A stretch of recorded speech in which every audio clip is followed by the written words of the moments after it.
I'm going to show you how to make a pom-pom with a piece of cardboard. Alright, so if you want to invest in a pom-pom maker, this is how they work right here.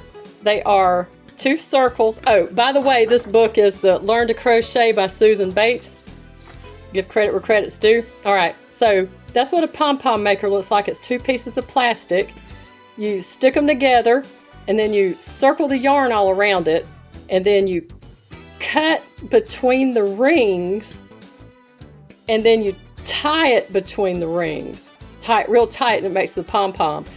What I have found in using these little circular devices is at this stage, when you start filling it with yarn, you have to have a lot of yarn to make the pom-pom full, and you have to use a yarn needle in order to thread it through there, and it gets tight in the middle, and you can't get enough yarn around it to make it as full as it needs to be because it fills up there in the middle. Therefore, I use this. Now you could get fancy and cut you 2 pieces of circular cardboard, kind of like that pom-pom maker, but this is how I do it. And you know what? I'm gonna put my yarn on my right. Okay. You hold it like this, kind of line it up at the bottom right there. There's no rhyme or reason to it. Just start wrapping. Just wrap it.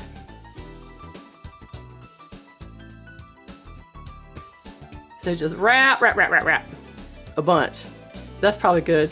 All right, I'm gonna take some really sharp scissors and just cut it right there. All right, now here's the tricky part. You could probably make your cardboard shorter and then just tie it there on the end and it'd bloom open. But what I do, I'm gonna slowly slide my cardboard out with minimum damage as possible, just like that. And then I'm just gonna take one of these, probably the one that don't have the glitter. I'm gonna tie it in the middle is what I'm gonna do.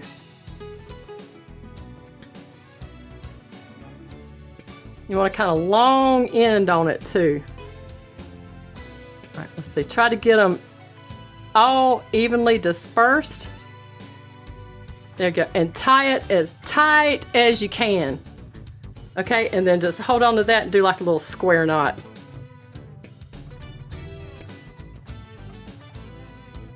Oops. I tell you one thing, yarn and me are not getting along today.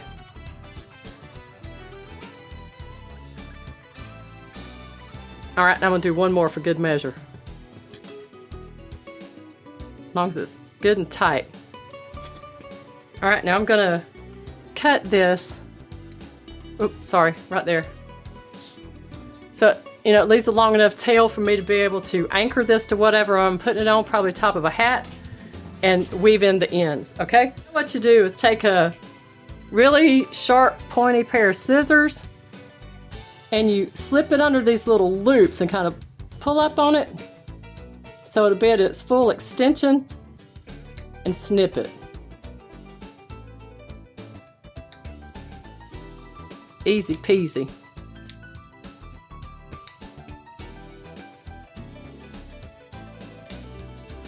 And it's going to be uneven, but don't worry about that. You can trim it up in a minute.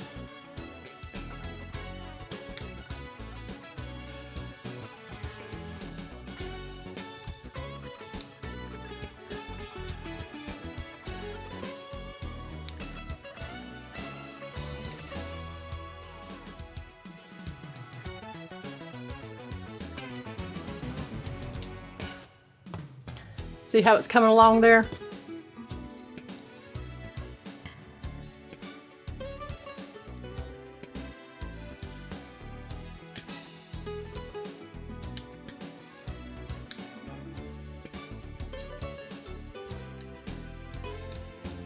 And look, make sure I didn't miss any loops. Give it a good spin.